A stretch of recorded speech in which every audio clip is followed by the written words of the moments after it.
सुप्रभात। हिंदी की कक्षा में आपका स्वागत है।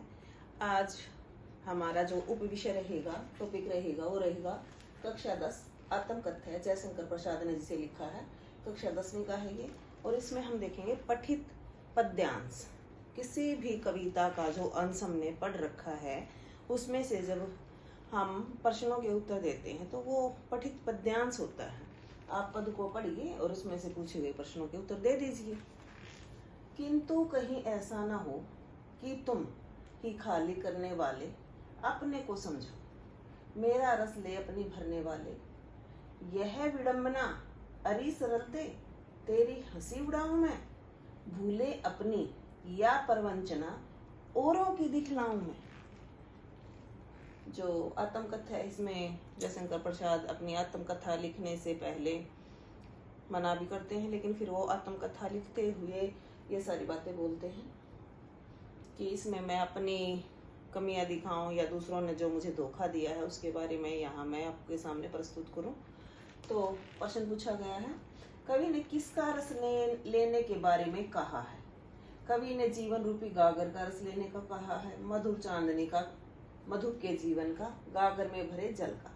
तो कवि ने कहा है कि मेरे जीवन को पढ़कर, क्योंकि वो आत्मकथा लिखेगा तो वो अपने जीवन के बारे में लिखेगा, तो कहता है कवि के जीवन रूपी गागर, गागर मीन्स जिसमें पानी भरा जाता है, ठीक है, मटकी बोलते हैं। तो जीवन रूपी जो मटकी है उसमें क्या दुख है क्या सुख है, तुम उसका आनंद लेना चाहते हो। कवि के अनुसार खाली करने वाला कौन हो सकता है? पानी पीने वाला, आत्मकथा लिखने की कहने वाला। मैंने आपको बताया था कि कवि लिखना नहीं चाहता था, लेकिन उसको बोला गया कि आप लिखो।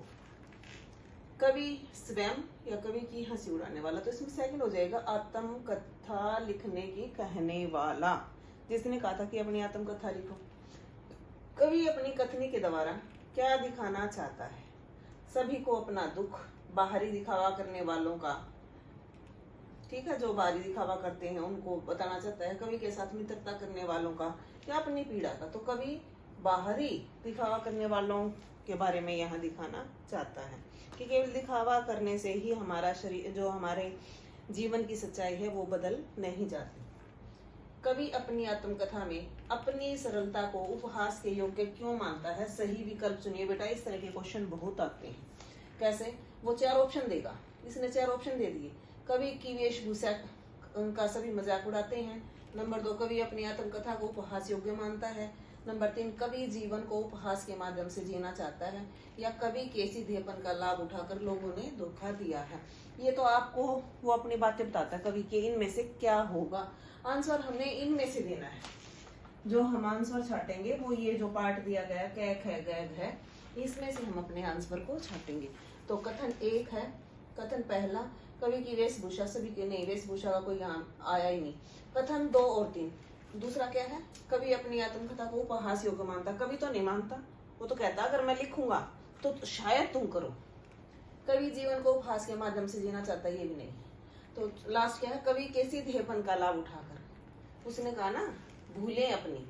जो व्यक्ति ये सोचता कि मैं भूल कर रहा हूँ तो वो अपने आप को सीधा ही तो मानता है ना, कि भूले अपनी या प्रवंचना औरों की दिखलाऊं मैं, अपनी गलतियां या दूसरों की धोखाधड़ी, आपको मैं क्या दिखलाऊं। तो कवि के सीधेपन का लाभ उठाकर लोगों ने धोखा दिया है, ये आपका ऑप्शन ठीक है। तो इस तरह से ये आपका था पठित पद्यांश। धन्यवाद।